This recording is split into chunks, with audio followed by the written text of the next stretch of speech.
going to call the meeting to order. This is a regularly scheduled meeting for October 13, 2015, River City Council. If you would, stand and join me in the Pledge of Allegiance followed by the invocation. Pledge allegiance to the flag of the United States of America and to the republic for which it stands, one nation, under God, indivisible, with liberty and justice for all. Let's pray. Our Father, which art in heaven, hallowed be thy name. Thy kingdom come, thy will be done. Father God, it's once again a few of your holy servants come call on thy holy and righteous name. I want to say thank you, Father, for all the many wonderful blessings that you bestowed upon us. Father, I ask for a special blessing for the flood victims of our state, Father God, the ones in Charleston, the ones in Columbia, and all over this state, Father God. If you would just wrap your loving arms around them, Father God, and see if they get what they need. Father God, I also ask you for traveling mercy for our mayor, Father God, as he attends the business of the city, Father God. Protect them from all danger, seen and unseen, Father God. And ask you for a special blessing for our city employees and the residents too, Father God. And if you would, come join this meeting. Have us directed in a manner that's pleasing in thy sight. These are all the blessings we ask you, precious Son, Jesus Christ's name. Amen.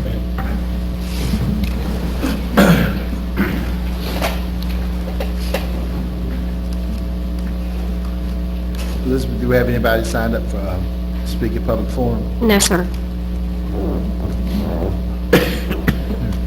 Council, next we have the minutes of the council meeting of September 22nd. I will entertain a motion. Any corrections? So moved. Second. Been moved and seconded. Do we have any additions, any corrections? Elizabeth? Mr. Airwood. Yes. Mr. Dumas. Yes. Mr. Bettis. Yes. Ms. Albert. Yes. Mr. Griffin. Yes. Next we'll have the administrator's report from Mr. Driggs. Thank you, sir. Had an opportunity right before this meeting, so as our audience may notice, we came in a little jacked up, our adrenaline pumping a little bit, and that's because we had an opportunity prior to this meeting to experience our firearm training simulator over at our police department. One of the things that we hope to accomplish this evening, and we certainly think that we were able to accomplish that, is to demonstrate how that is a training tool for all of our officers. All of our officers are required to participate through our regular training program. Our training officer keeps documentation and records on all of our officers who participate with that simulator. It is a great tool. We are an extremely fortunate department to have an asset like that. As you are aware, we were able to purchase that through the use of confiscated funds that were exclusively for training purposes. So I can't think of a better use of those types of resources. Under the guidelines of the federal government for those confiscated funds, it has to be for an expense that you probably would not have normally allocated otherwise. And that certainly would be the example for this as well. But after witnessing it and having an opportunity to see how it can be used, we would have made a different decision regardless. But it's a great tool. Our officers appreciate the asset that we have. It'll provide us many years of training opportunity, and we invite you to come back and experience it again as we continue to put new scenarios in there.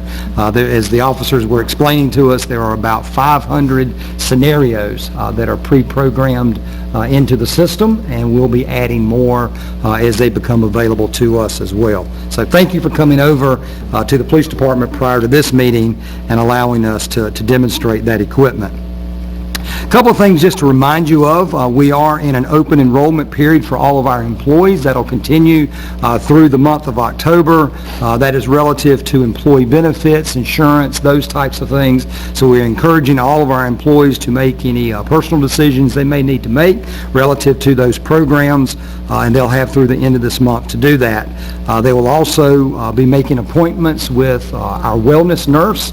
Part of our wellness program is our system of allowing and allocating points for both employees and for covered dependents, spouse dependents, and we're in the process right now of those nurse appointments, and our employees will continue that until we have seen all of them through this process. One calendar item that we do want to ask you to put on your calendar that'll be coming up, that is on December the 11th. That will be our employee appreciation breakfast. We'll send you some information on that, but that's a Friday morning event. We'll start at 7:30 for, again, our annual opportunity to bring all of our employees in at one time for an appreciation breakfast that we do in the month of December. You should have received some information previously as well for an event that's coming up later this week with the Greer Development Corporation. That is the last of the two industry appreciation luncheons that they are sponsoring. You are invited to that event, and we certainly hope that you will be able to join us. That is this week, the 15th, for that event. If you have any questions about that, we're certainly glad to get you some additional information on that. A week ago, you came in for a special meeting and gave us an opportunity to visit and review the auditorium property. As we had some discussion about that, obviously no decisions have been made. This was an opportunity for you to view the building and to start being creative and thinking about some of those opportunities. Based on our discussion last week, one of the things that we are proceeding with is inviting some of the neighborhood leadership there surrounding that property that are actively involved in the neighborhood association. We're inviting them to the site and encouraging them to provide some ideas as well about how that asset could be used in their own community. So obviously no decisions have been made. We're continuing to look at the opportunities that that property has for our community, and we encourage you to continue to be involved in that process. We'll have more information coming on that very, very soon. Do want to share with you that our citizen survey has been now distributed to a random selection of our employees. Again, we retain the services of an independent group to do our citizen survey. We did it 3 years ago. Our desire is to each of a 3-year cycle to redo those community surveys to determine the community's perspective of how we are doing. What is the community's perception of our level of service? How satisfied are they with those services as well? So you may have constituents that will say, I got this in the mail. I got a postcard that said, I'm going to get a survey. What is this all about? We have some information coming out to you as well. It's kind of what we call the frequently asked questions that your constituents may have about that instrument and what we're doing and why we're doing it. And we just want to make sure that you're prepared with responses for any of those as well. But they have gone out. The postcards have been mailed, and I think within the next week or so, if I'm not mistaken, they'll start receiving the actual surveys. We'll actually be starting to deliver it. We're expecting we'll have some that have erroneous addresses. Those will be returned to us. We'll have some that are undeliverable, and then those are excluded from the statistical sample that we're doing as well. So the statistical reliability of the responses is based on the number of questionnaires that are put out, and of course we cannot consider in that sample those that were undelivered. And so they'll be excluded from that process. So we'll keep you informed as those continue to come in. Once responses to those, once our consultant group, citizen survey folks have tabulated those results, we obviously will bring those results to you in a report as well. But we're glad to get those out into our community's hands. We've had a couple of community meetings. Those have gone extremely well. Brookwood Community has probably been one of our most recent. Had an opportunity to meet with the residents in that area. It's one of those communities that is what we would refer to as a mixed community. And by mixed, we simply mean it's half in the city and it's half in the county. And it's oddly half in and half out, in that it's not one side of the street or the other, or the front or the back. It's one of those neighborhoods that literally has lots within a street that are inside the city, and then one directly beside it may not be, and one across the street may be, and another one beside that may not be. It's very random. There is a desire of the residents that are inside the city in that community for the entire community to be inside the city limits. And they've asked us to come in and work with them in developing a plan and a strategy on how that could occur. And so we are working with those residents, those who are currently city residents, as well as those who are not current city residents but desire to be. And so we are working with them again and preparing that. We did that with representatives of our planning department, also with representatives of the police department. They've got some road issues and some concerns, stormwater concerns and those types of things. But we continue to have neighborhood meetings all over the city. That's just probably one of our most recent that we were able to conduct, and wanted to give you an update on that as well. And last but not least, wanted to share with you some information for us relative to the storm preparedness. We were identified as a site that was forecast to receive 12 to 15 inches of rain during that rain event. We immediately went into a preparedness mode here. We activated the ability for us to open our Emergency Operations Center.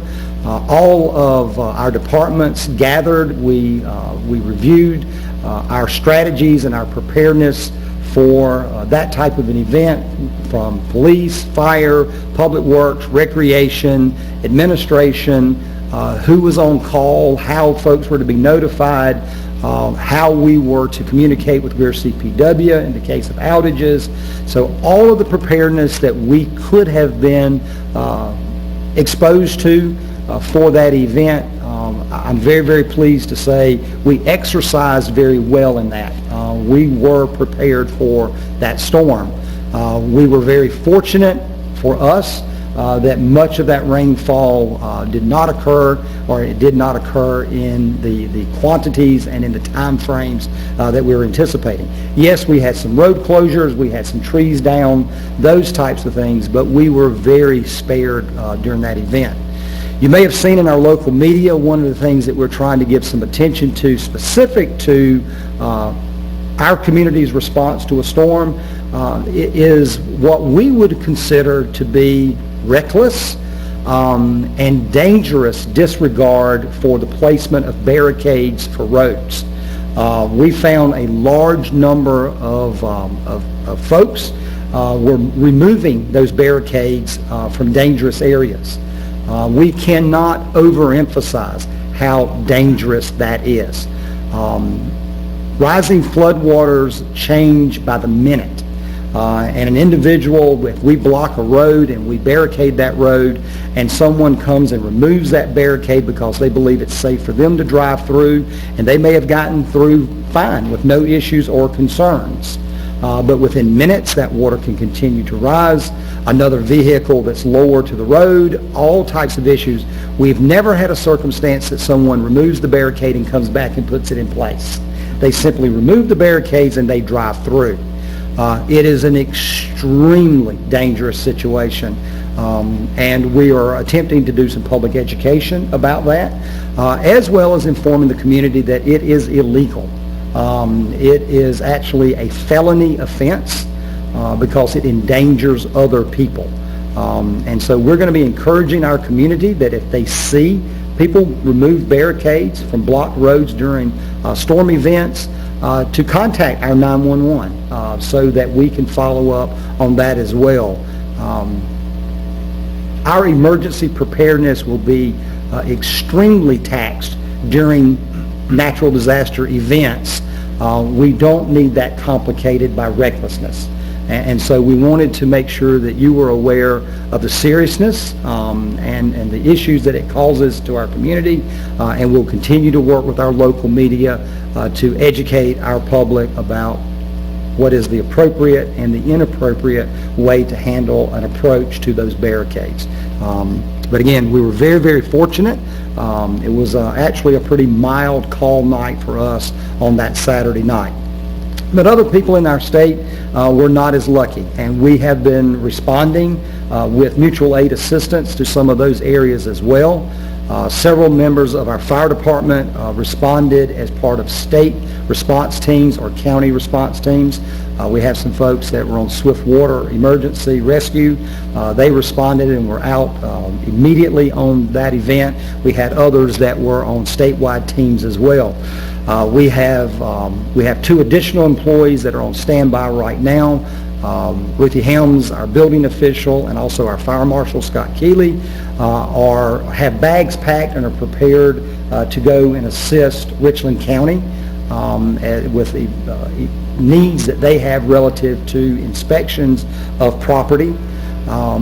We have resources that are available through our police department, our fire department, and our public services department. While those have not been called on, we have notified both the emergency preparedness offices as well as the municipal association that we have teams that are still prepared and ready to respond. We entered into a mutual aid agreement many years ago for these types of events.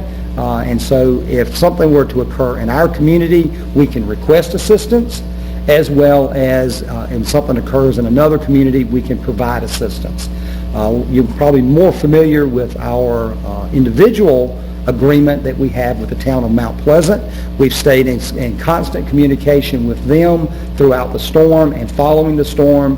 They did not have a need for our assistance, but they were aware that we were prepared and ready to mobilize if they were to need us as well. So again, a good exercise for us, but certainly has been demonstrated to us in other communities around the state that these types of events are real and they have significant impact to communities.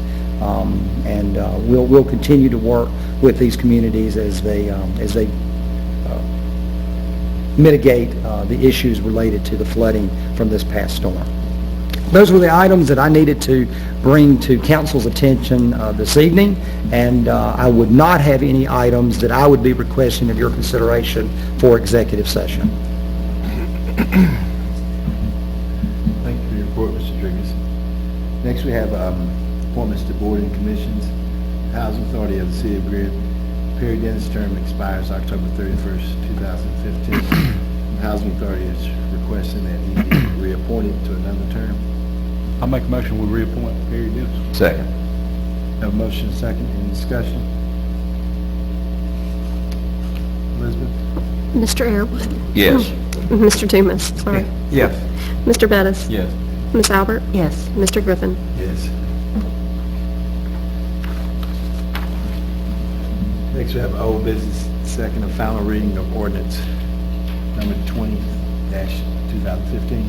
An ordinance to provide for annexation of property owned by Linda Slayton, Joshua Lunsford Slayton, Matthew Brendan Slayton, Zachary Williams Slayton, and Jens Walker Slayton, located at the northwest intersection of Burning Road and Snow Road by 100% petition, and to establish a zone classification of R12 residential single-family cluster for said property. Mr. Pates, any additional information?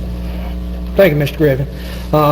Additional information, what there is that Planning Commission did hold a September 21st meeting, public hearing, and no one spoke in favor or in opposition to the request for annexation and zoning, and it was unanimously approved by the Planning Commission and recommends you continue with the zoning and annexation of the property. All right, we'll entertain a motion for discussion purposes. I make a motion we accept the approval of rezoning. Have a motion and a second. Is any of the property owners present? That's right, we see none. We have a motion and a second. Are there any further discussion?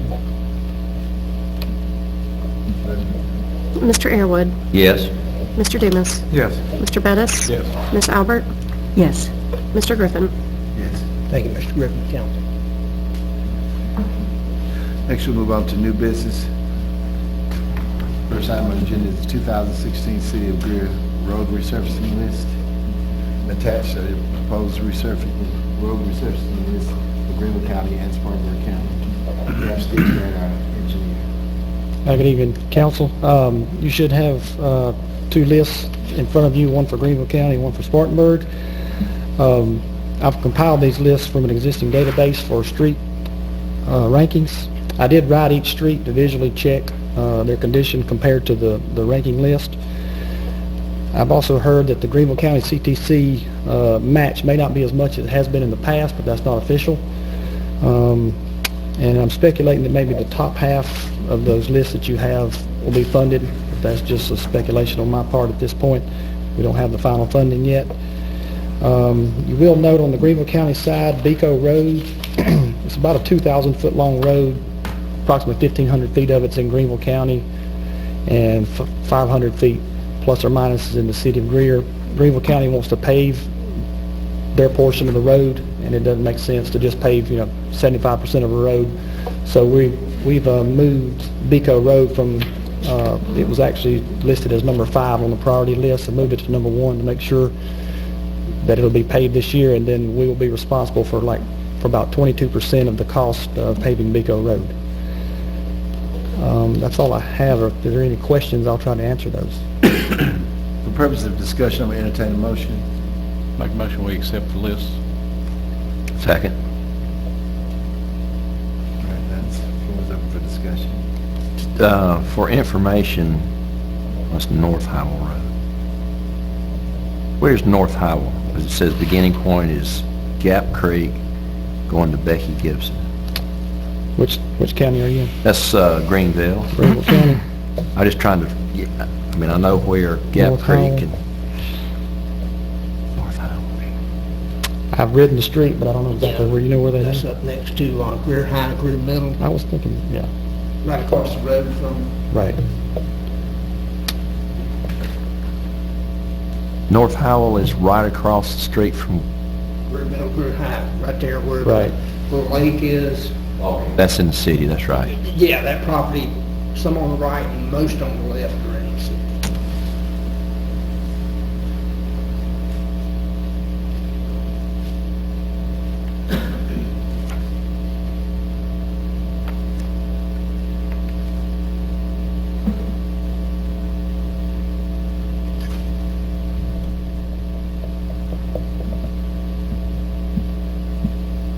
Now, the biggest majority of these, are these county roads?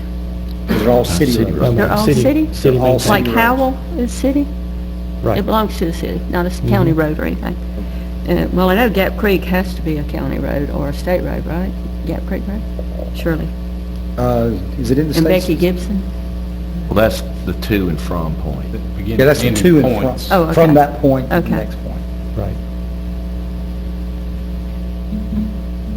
How much, you said you heard that Virginia the is. funding may be reduced? It's cool. Got any idea how much? They've been contributing $250,000 if I'm not correct, and he, Yeah, Mr. in Brown. years past, what the committee has been able to do is to fund any amount of match that the municipalities and the county provided. There really has been no limit. And as a result of that, we are all recognizing that the more we put in, the more that can be done. So what was starting to happen is that larger and larger amount of their total resources were being spent on the road resurfacing program. And they're fine with that, other than the fact that the C-Fund formula from the state for the distribution of the gasoline tax requires that the dollars be spent in certain ways. And so that we were starting, their fear was that they were starting to get out of line with what those requirements were. So what we've been advised is that they are anticipating that there will be a cap to that for the whole county, including Greenville County and the municipalities of Greenville County, that there will be a cap to that program and that it will be distributed based on the state formula, which is miles of road and condition. Is that correct? I think it's miles and condition. right. Of the roads. And so we've been advised that we probably will not get the full match that we've received in years past, but that same will apply to everyone else in the program as well. See, our budget this year, 250. 250, now that's for both counties, or that's Greenville? It was... That's just Greenville. That's just Greenville. Of the 250, yeah, that's just Greenville, because we allocated 300,000, 50,000 is for sidewalks. Right. And the other is for the match program. Now, what we can do, and we can certainly have additional conversation as we would move forward, the company, Cotransco, that administers the paving, we certainly have the ability, let's say that the match is 200,000, and we've allocated 250,000. We put in our 200,000, they give us 200,000, we then could put an additional 50,000 that just won't be matched toward resurfacing. And our belief is that that would be council's desire, because we've allocated those dollars for street resurfacing. And even though there would not be match to those dollars, we will maximize the match and then use our remaining funds to do as much paving as we can.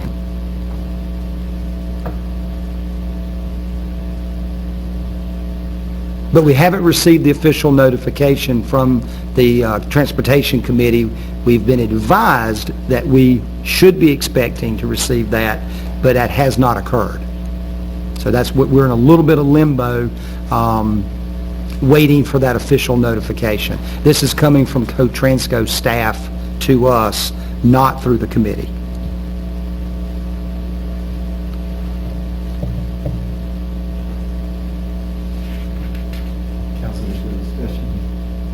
On the Greenville list, Duke Street, it says the beginning point is Greenville Lake Avenue. Would that not just be Lake Avenue? I believe I went out there, and I don't remember if it was Greenville. I believe it was Greenville Lake on the sign. Really? I believe, but I'd have to go back and check. Because there is a Lake Avenue, and it does go down to Pennsylvania. It's a short distance. I could be wrong, but I'm not sure where the Greenville came from. I'll double check it.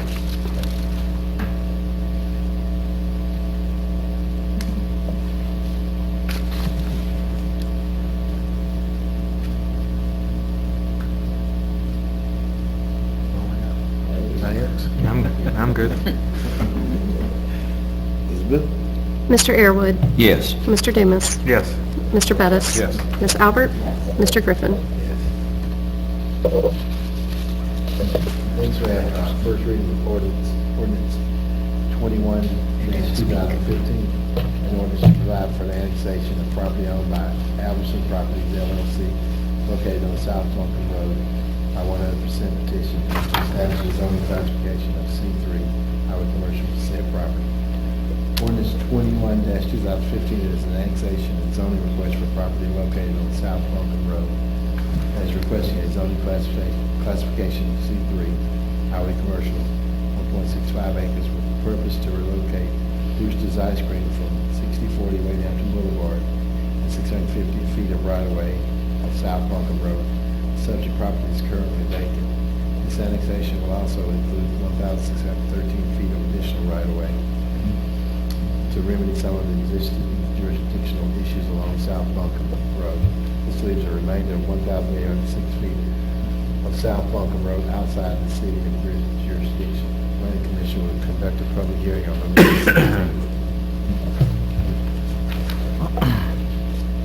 for the zoning of this parcel. Go ahead.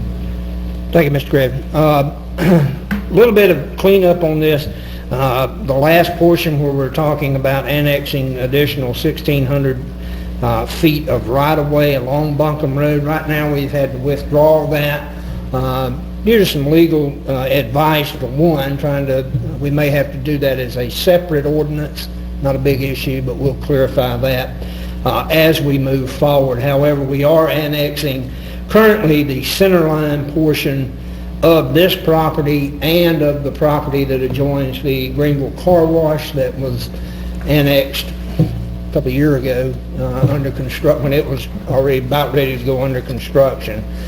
So we will clarify that part with this annexation, and there could be changes or amendments to your second reading if we can rectify these right-of-way issues before then.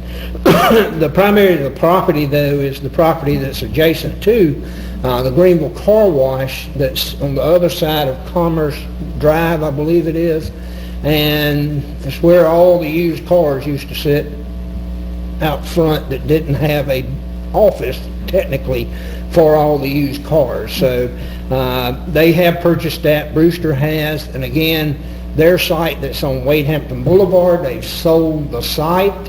However, if you remember, the building is a semi-portable building. They will detach awnings and other such infrastructure, pick that building up and desiring to move it to the Buncombe Road location and continue his retail operations inside the city of Greer. So we're excited that he's moving, and we're excited that the other property will be redeveloped in the very near future, as it has sold. So again, this does go to the Planning Commission on November the 16th, at which time we'll conduct a public hearing. If you have any more questions, I'll be glad to try to answer them. For purpose of discussion, I will entertain a motion. Make a motion, we approve ordinance 21, 2015. Second. A motion second. Any further discussion? There being none, Elizabeth? Mr. Airwood, Yes. Mr. Dumas, Yes. Mr. Bettis, Yes. Ms. Albert, Yes. Mr. Griffin. Yes. Thank you, Mr. Griffin, council. You see if I did you what you? Next on the agenda, we have City of Greer Policy and Procedures Manual. Request to revise the pay rates on transfers, promotions, and demotions, and change the education incentive pay distribution for emergency medical technicians. Thank you, Mr. Griffin. Council, both the changes that staff is asking council to approve are as a result of the new classification compensation plan. They don't change anything about how we currently pay. It's just that the structure was out of line in the existing policy manual with the new structure for the class and comp plan. Real quickly on both of them, in regards to pay rates on transfers for promotions or demotions, the current structure, between each pay grade was a 7% change under our old classification compensation. Under the new plan, there is a range of changes depending on how you progress through the class and comp grades. It goes from 3.5% to 5%, then to 7%. So we added that in, we are making the changes to reflect that structure rather than the straight 7% structure that was under the old class and comp. The education incentive pay, under the previous structure, EMT incentive pay was a base rate addition. If you achieved the certification, that amount was added to your base pay. Under the new system, because of the new class and comp structure, it is treated just like the rest of our educational incentive pays as a supplemental payment that as long as you maintain the certification that you receive. We're asking that the council approve both the changes. I'll entertain a motion for purpose of discussion. So moved. Second. Move second. Any further discussion?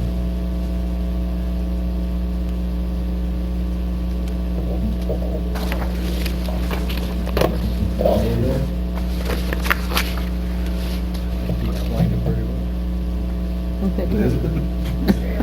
Yes. Dumas, Yes. Mr. Bettis, Yes. Ms. Albert, Yes. Mr. Griffin. Yes. Thank you. Final issue is request to decide use of sidewalk funds. Request Councilwoman Albert. Okay, thank you. Yes, I have proposed to go before C funding. There is a strip of land, if you're familiar with it, over on Hammett Bridge Road at Riverside Chase. There is sidewalks, like if you're coming down Henderson Gap, there's sidewalks there, and the school crossing is right there in front of Fawnbrook Drive, which is the first entrance to go into Riverside Chase. But from Fawnbrook down to Riverside Chase Circle, which is approximately 600 to 800 feet. There are no sidewalks. It's kind of a ditch. And then the sidewalks pick up at Riverside Chase and go all the way up to the high school. Well, right there at the school crossing, there's a lot of kids that are crossing the street there and making their way up to the other subdivisions or up to Riverside High to ride with their brothers or sisters, whatever they may be doing up there. And of course, the kids that are there that are on the sports teams that have been lucky enough to play for the high school, then of course you'll see them in their football practice clothes walking up through that ditch, whether it's raining or sunshining or whatever. I did check with Terry Bragg because he's kind of over this fund, and asked him if he knew of a reason that that portion had not been paved. He said the only thing they felt that it was safer for the kids to come over, go up Fawn Brook, walk down Riverside Chase, come back down, and then go. So go up through the neighborhood, go up that way, come back down and go. So I plan to go before C funding. I've already turned in my request or the papers that I'll present to them. And generally they ask if the city or if any other division would be willing to contribute any money. So before I go to them this time, I wanted to go ahead and bring it before council and ask if, we have $50,000 set aside. And after talking to Mr. Rickers, he said he did not know of anything right now that had been appropriated for. So at this time, I would like to come before y'all if the funding is approved and request $15,000 so that I can tell C funding that the city will contribute $15,000. Judy, you're saying between Fawn Brook and Riverside Chase, you're saying it's not Paved. There's no sidewalk right there. That's right. Yeah, I remember when that was done, and I'm like Bragg, I don't remember the reason, but the way the connectivity was, come down, go through, like you just explained, go through, because there's sidewalks within the subdivision. I believe there were. No, I don't think there's some. No? I don't think there is. I But think they just walk down the road. There's some, I don't know if it was utilities. But that was the only thing he said, because I thought he I was can't going to come remember either, before but me that's- with something. But if you go down there, whether it's sunshiny or rainy, you'll see these middle school kids across the crosswalk on Hammett Bridge is right there. Leads straight over to the section that there is no sidewalks. And, this, like I said, this, would go before C funding. I'm supposed to go the October 22nd, 5:15, and present this to them and ask for assistance on that, or ask for it to be approved. And if it is approved, of course they'll do their studies. Terry Bragg will go out and do whatever they need to do, and then they'll let me know if it's approved or not. But of course, if it's not approved, then of course the money would not be used. But I would like to have it set aside so that I can tell them that I have requested of council assistance on that. How much is the entire project? I really don't have any idea until Terry figures that up. I don't know that I'd be willing to delegate any funds till I knew that figure. If you Well, look it's going to be more than 15,000. It's probably going to be 100. If there's no utilities to deal with, and there's no right-of-way that has to be required, I don't think it would be that much, because that's actually to install a sidewalk. If that's all you're doing, it's not that expensive. Where you really, I think you were involved out there, the ones going out by the high school where the budget was just blown because of utilities. Well, that was why that one was so expensive. Yeah, now that one, they ended up, that was when I first come on, and the money had been delegated, but due to the right-of-ways and all, like going into the middle of the road and all up there in front of the high school, then that was way out of proportion. It was like $1 million or a couple of million or something. So anyway, what they ended up doing on that one was they went down on Super Road, and where the sidewalk had ended at Hammett Crossing subdivision, then they used, I don't know, maybe 300 feet or so like that, and used the money there. Wasn't that about right it was, Mike? Yeah. and just pave that without curbing and all, and just put that little strip of sidewalk.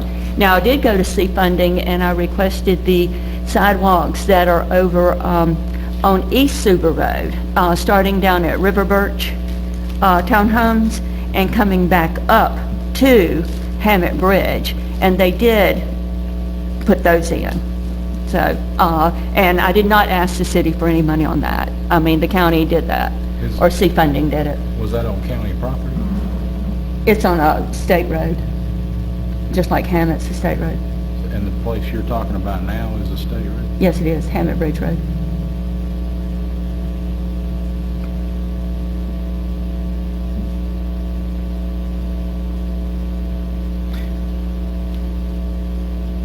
It looks like that's the sidewalk that's between Fawnbrook and Henderson Gap, I mean, really goes to nowhere, right? Right, I mean, yeah. it looks, I don't know the reasoning behind it, but it looks to me like they should have put it on the other side to Yeah, begin I don't with. know when and why those were put in like they were. And that was the reason I had gone to Terry Bragg, to see if there was some topographical error, problem or utilities or whatever that would have hindered it from being done. But he said that the only thing he knew was they wanted him to walk into the subdivision, walk down the street and come back out. So, Well, but the kids aren't doing that. Riverside Chase Circle runs parallel to Hammett Bridge Road, and so, I mean, I'm just, The reason. yeah, I mean, if you look at it on the map, it runs parallel, and there's basically a set of houses, and if I count this right, there's about 10 houses there, so you're walking past 10 houses, and then you're grabbing the sidewalk and walking up to the high school from there, and it looks to me like maybe their intent was to keep high schoolers and middle schoolers kind of separated, because if you look at where they're crossing Hammett Bridge to go up to the middle school off of Fawnbrook, there's a crosswalk right there, right? And it goes up the That hill. goes from Riverside Middle, is right here. There's a crosswalk that goes over to Fawnbrook. Mhm. And then there's a gap from Fawnbrook down to going towards the high school at Riverside Chase Circle. Riverside Chase Circle comes in, you go on Fawnbrook, and you either turn left or you turn right. If you turn right, you're going to go on Riverside Chase and go all the way around through the subdivision and come back out to that second entrance.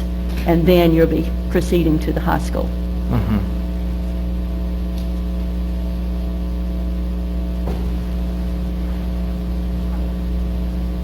I got it, I got what you're talking about.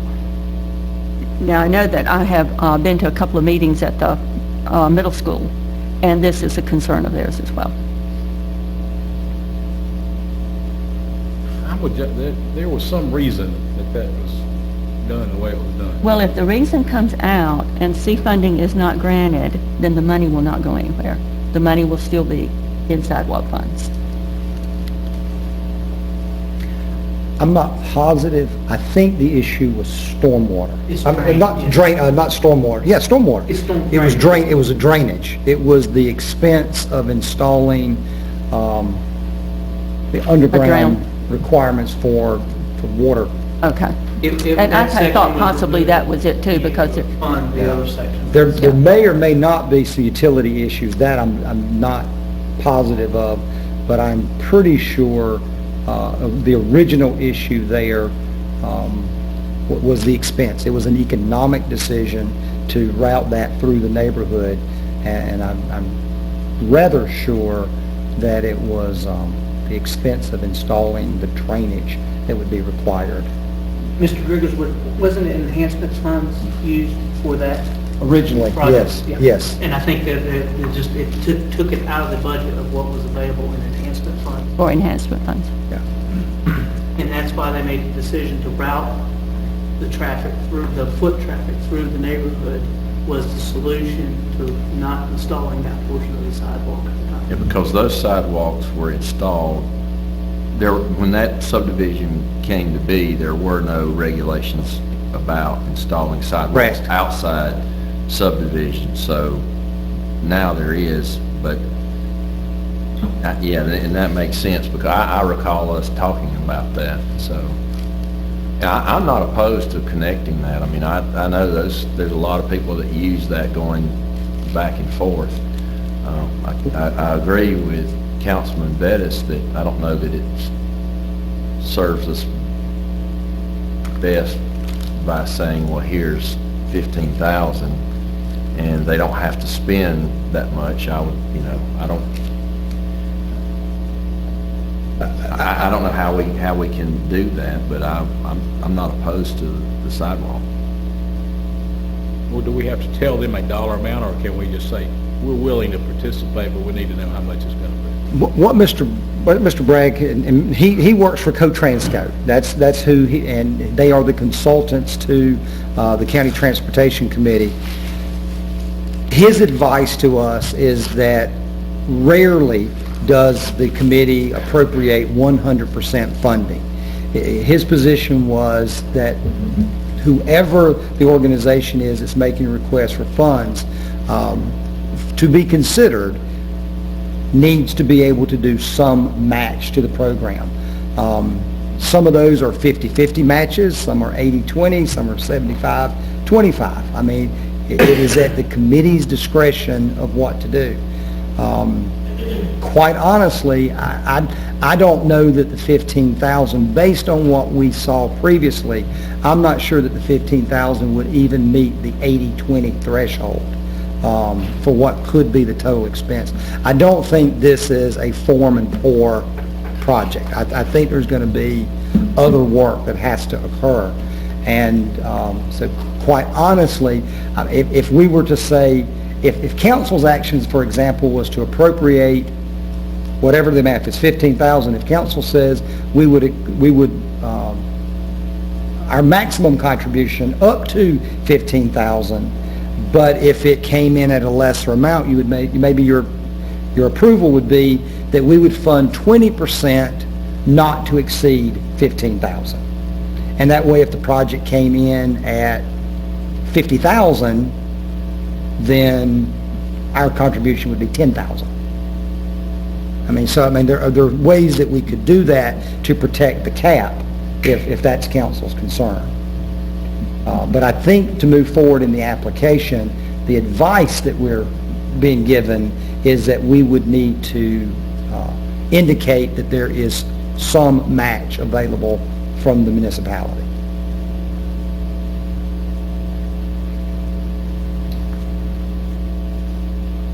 And for for the balance of your funds, Skipper Burns has advised me that whether it's 35,000 that's left for repair and replacement or 135,000, there's enough work out there relative to sidewalks that will use your 50,000. It's just a matter of, since we have not obligated any of those funds, when Ms. Albert inquired, are those funds available? Yes, they are. They have not been allocated at this point in the fiscal year. But if you choose not to, we'll spend them in repair and replacement. If you choose to do this, we would hold those dollars and then we would use the balance moving forward. As Ms. Albert indicated, and if for any reason if the project was denied or declined by the committee, then it would de-obligate our funds and they'd go right back into our pot. So it's a fact that they're not walking down that street. No. Why would that be? It's a straight shot. Now, what are you saying? Why was it Riverside Chase Circle is the street that runs parallel to Hammett Bridge Road as the alternative to a sidewalk? Why would they not use that street?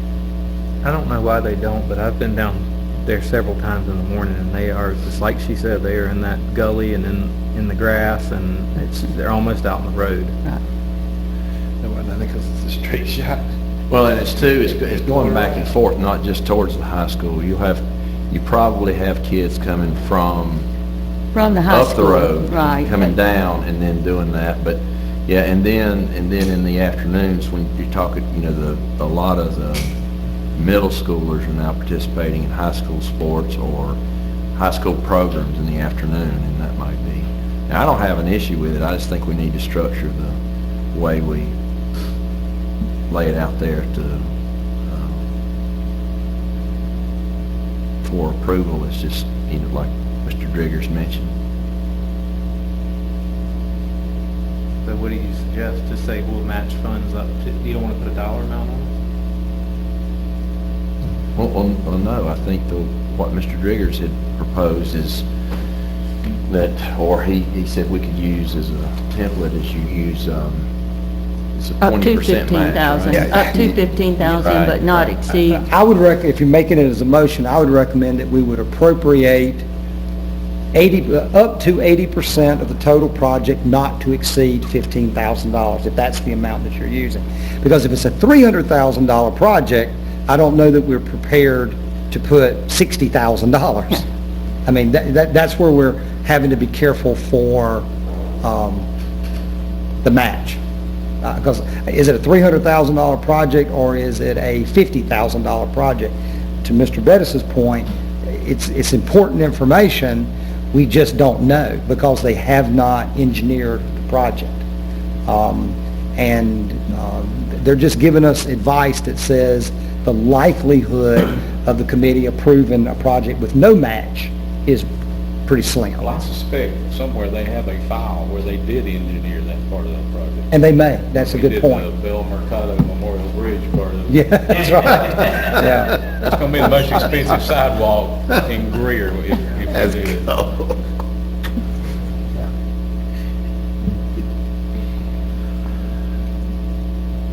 Well, y'all want to make that in form of a motion, or? Well, that should come from Ms. Albert, shouldn't it? I mean, that's, I would like to make a motion that we set aside and dedicate up to 15,000 to be used towards sidewalks at Hammett Bridge Crossing in front of Riverside Chase subdivision if the grant is granted by C funding.